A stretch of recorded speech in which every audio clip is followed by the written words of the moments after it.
Americans are waking up this morning to news the Supreme Court could possibly overturn abortion after a draft opinion was leaked to Politico. Justice Samuel Alito reportedly stated, quote, "We hold that Roe and Casey must be overruled. It is time to heed the Constitution and return the issue of abortion to the people's elected representatives." Joining us now, Sarah Parshall Perry, a senior legal fellow at the Heritage Foundation. Sarah, good morning. Welcome to the National Desk. Thanks for having me. First, I want to get your reaction to learning about this possibility that the Supreme Court could strike down the landmark Roe v. Wade decision. Wasn't this sort of expected? A lot of legal scholars have said this could very well be given back to the states. It could very well be given back to the states, and it wasn't necessarily a surprise. We know that this particular court's makeup is significantly different than it was the last time the Supreme Court weighed in on significant policy issues underlying abortion. That was June Medical Services versus Russo in 2020. And that was a case in which Justice Ginsburg was currently on the court. She has been since replaced by Justice Amy Coney Barrett. Based on oral arguments, it sounds as though most of the justices, at least the 5 true conservative justices, are inclined that way. So the language of the opinion itself is not terribly surprising. But what is surprising to us is the fact that the leak occurred at all, which is, we believe, a significant political act for a particular branch of government that is designed in the end to ultimately be apolitical. This is, I think, going to turn out to be the story. A former chief assistant U.S. attorney, Andrew McCarthy, even tweeted this right here. If the story is true, the court should issue its opinion right away. Otherwise, the disgraceful leak wins. I would say that if my side lost. If we lose the integrity of the court's process, we lose the court.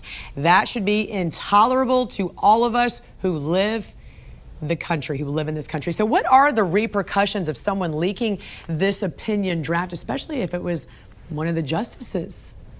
Well, I agree with Andrew that I think the best thing for the court to do, if the opinions are ready to go, is to issue on Thursday and not to let another day pass so that individuals might want to change their votes or be subjected to political pressure. We've already seen the impact this has in the public sphere, with protesters beginning last night going into today.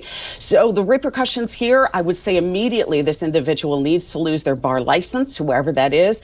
Whether or not there are criminal penalties that attach remains to be seen. There are, of course, criminal penalties for leaks of classified information, but draft opinions are not considered classified information.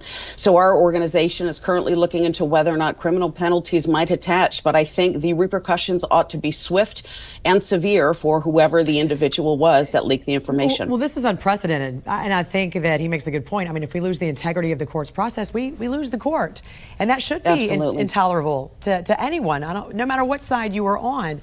So is this a situation, do you think, where the FBI will get involved, where this will turn into a very deep investigation into even Politico to see where they got their information, where they got this draft?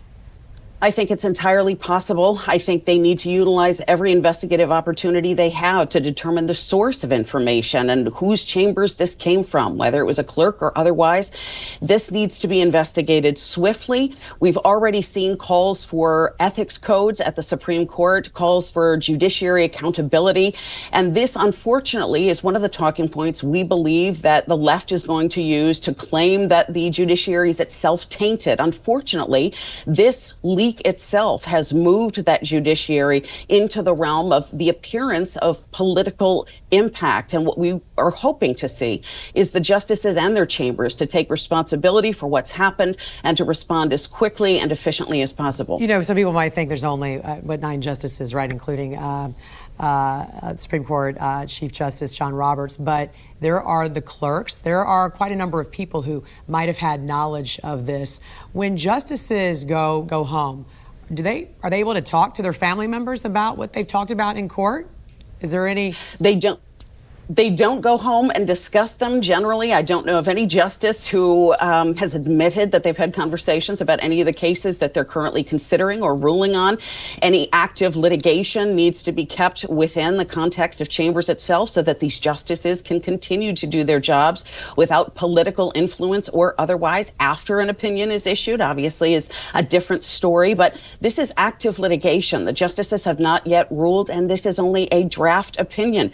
Could we see see it change in the future? It's possible. There might be votes that change. Certain opinions may yet to be written. And again, we know this was circulated in February of this year. So a few months ago now, we don't know what the current draft looks like or if the court's makeup and ruling is ultimately going to be the same. So what we're hoping for is a continued fealty to the notion of confidentiality and being apolitical in the very distinct separation of powers that our founders envisioned, because it is crucial to American governance. Sarah Parshall Perry, we appreciate you joining us this morning with your expertise and wisdom in this subject. Thank you. Thanks for having me.